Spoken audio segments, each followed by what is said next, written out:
Hello friends, welcome to our Gyan academy. So friends, मैं आपको बता दूं कि इस क्लास में आपको क्लास 9th की मैथमेटिक्स सॉल्व करवाई जाएगी और आज हम सबसे पहले चैप्टर संख्या पद्धति लेंगे जिसकी हम एक्सरसाइज 1.1 सॉल्व करवाएंगे। सो फ्रेंड्स, एक्सरसाइज शुरू करने से पहले कुछ चीज़ें आपको पता होनी चाहिए, तो पहले वो डिस्कस कर लेते हैं, उसके बाद ही आगे बढ़ते हैं। जैसे कि हमें पता होना चाहिए कि परिमेय संख्या क्या होती हैं, अपरिमेय संख्या क्या होती हैं, प्राकृतिक संख्याएं क्या होती हैं, पूर्ण संख्याएं और पूर्णांक क्या होते हैं।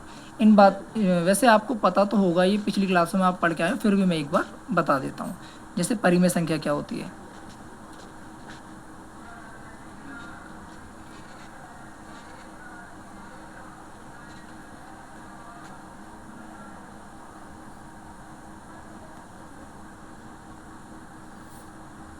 परिमेय संख्याएं वे संख्या होती हैं जिसे हम P/Q के रूप में लिख सकते हैं, और जहाँ P और Q जो है ये पूर्णांक होते हैं और Q जो है कभी भी ज़ीरो नहीं होना चाहिए। मैं आपको दोबारा रिपीट कर देता हूँ कि P/Q के रूप में जो संख्याएं लिखी जा सकती हैं उन्हें परिमेय संख्या कहते हैं। P और Q पूर्णांक होते हैं और Q कभी भी ज़ीरो नहीं होना चाहिए। जैसे हम एग्जाम्पल लेते हैं 1/2 माइनस के 2/3 या 0/1, ये 6/-4, ये सब परिमेय संख्याएं होती हैं। ठीक है, इसके आगे हम डिस्कस कर लेते हैं अपरिमेय संख्याएं।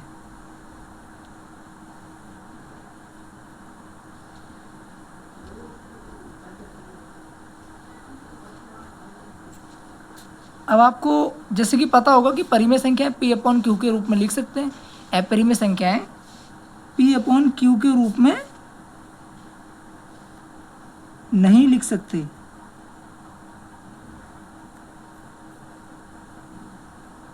अपरिमेय संख्या वे संख्या होती है जिन्हें P/Q के रूप में नहीं लिख सकते हैं। एग्जाम्पल लेते हैं, जैसे कि रूट में 2 हो गया, रूट में 3 हो गया, रूट में 4। रूट में 4 अपरिमेय संख्या नहीं है, क्योंकि जब हम इसका वर्गमूल करते हैं तो इसका वर्गमूल 2 निकल के आएगा, और 2 एक परिमेय संख्या होती है, जैसे कि हमने आपको बताया। √5 अपरिमेय संख्या है, या पाई तो आपको पता ही होगा, ये अपरिमेय संख्या है।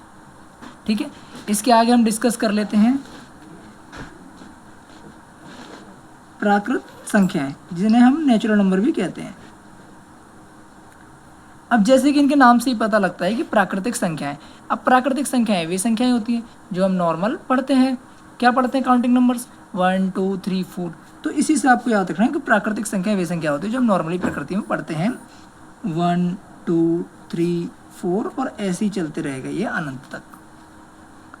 इसके ठीक बाद प्राकृतिक संख्याएं के बाद आती है पूर्ण संख्याएं।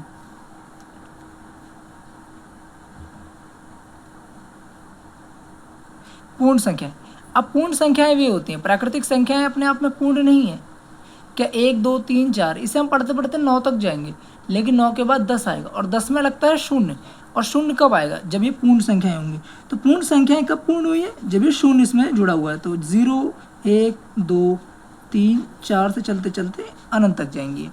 तो प्राकृतिक संख्याएं वे संख्याएं होती हैं जो 1 से शुरू होती हैं, और पूर्ण संख्याएं वे संख्याएं होती हैं जो 0 से शुरू होती हैं।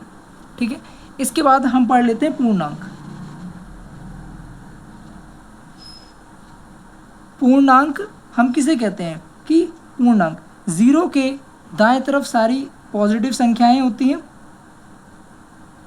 और अनंत तक चलती हैं, और 0 के बाएं तरफ सारी नेगेटिव संख्याएं होती हैं, ऋणात्मक, जो कि अनंत तक चलती हैं।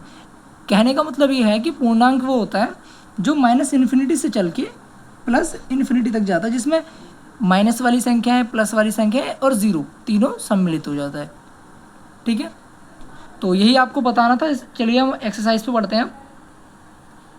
देखिए, सबसे पहले एक्सरसाइज का पहला क्वेश्चन है कि क्या 0 परिमेय संख्या है? क्या इसे आप P/Q के रूप में लिख सकते हैं, जहाँ P और Q पूर्णांक है और Q 0 नहीं है? तो इसका हल देखिए कि हाँ, शून्य परिमेय संख्या है, क्योंकि इसे हम P/Q के रूप में लिख सकते हैं। इसे हम कैसे लिख सकते हैं? अब जैसे कि आपको पता होगा कि अगर परिमेय संख्या है तो परिमेय संख्या को P/Q के रूप में लिखा जा सकता है, जैसे कि बताया गया है। तो 0 ऊपर लिख के, और आपको ये भी पता होगा कि Q कभी भी 0 नहीं होना चाहिए, तो इसके नीचे 1 लिख देंगे। इक्वल टू, देखिए किसी भी संख्या को 1 से या किसी से डिवाइड करेंगे तो आंसर कुछ भी हो सकता है, लेकिन बटे में अगर 0 होगा तो अनंत आता है उसका आंसर, जिसे हम ज्ञात नहीं कर सकते। और और 0 को हम P/Q के रूप में लिख सकते हैं। सेकंड क्वेश्चन है 3 और 4 के बीच में 6 परिमेय संख्याएं ज्ञात कीजिए। अब आप इसे ध्यान से सुनिए और स्क्रीनशॉट ले लेना क्वेश्चन सॉल्व होने के बाद। जैसे कि इसमें हमें बताया गया है कि हमें 6 परिमेय संख्याएं ज्ञात करनी है, तो इसके लिए हम क्या करेंगे कि हमें लिखना है सबसे पहले कि हमें 3 और 4 के बीच में 6 परिमेय संख्याएं ज्ञात करनी है। तो सबसे पहले हम क्या करेंगे, हमें लिखना पड़ेगा कि हमें 3 और 4 के बीच में 6 परिमेय संख्याएं ज्ञात करनी है। और इसके बाद अब एक चीज़ का ध्यान रखना कि हमें जितनी भी परिमेय संख्याएं ज्ञात करनी है उसमें हमेशा 1 जोड़ेंगे। अगर हमें 6 परिमेय संख्याएं ज्ञात करनी है तो हम क्या करेंगे, 6 में 1 जोड़ेंगे जो कि 7 आ जाएगा। सपोज़ कीजिए अगर आपको 5 परिमेय संख्याएं ज्ञात करनी थी तो 5 में 1 जोड़ते 6 आता। आपको 9 परिमेय संख्याएं ज्ञात करनी है तो 9 में 1 जोड़ेंगे 10 आएगा। ठीक है, इसी तरीके से अब हम करेंगे क्या कि हम 3 को 3/1 लिख सकते हैं और 4 को 4/1 लिख सकते हैं। अब जो इधर 7 आया है, 7 को 3 से भी गुणा करेंगे और 1 में भी गुणा करेंगे। ठीक इसी तरीके से 7 को 4 के साथ गुणा करेंगे और 1 के साथ गुणा करेंगे। और देखिए 4 सत्ते 28 और ये तो नीचे 7 आ जाएगा, और 3 सत्ते 21 और नीचे 7।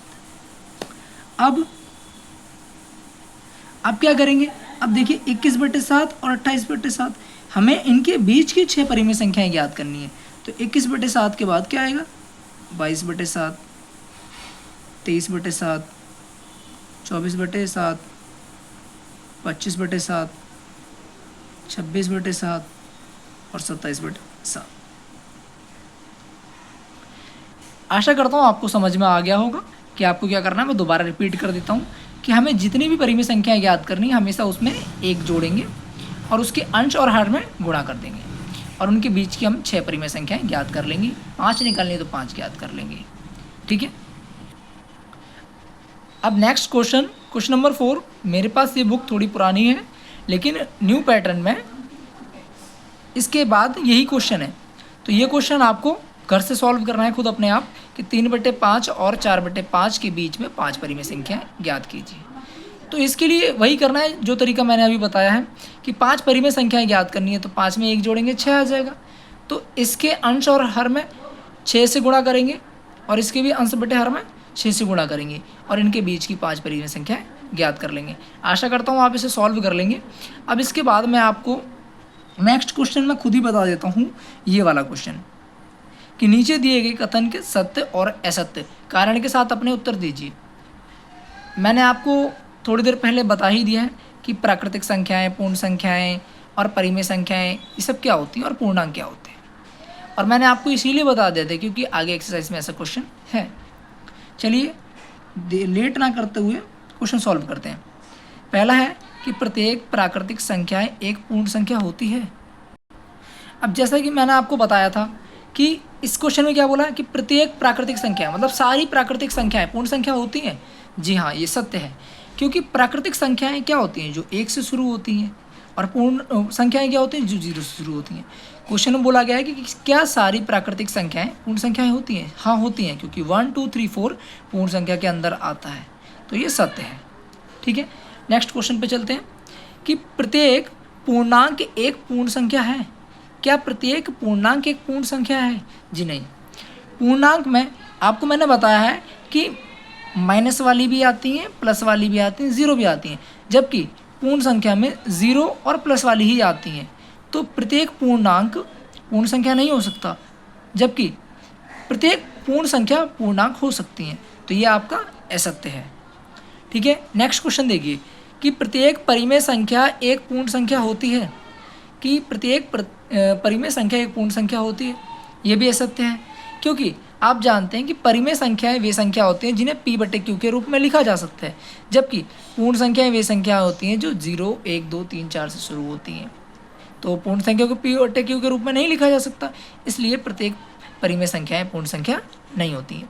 आशा करता हूँ आपको ये एक्सरसाइज समझ में आ गई होगी।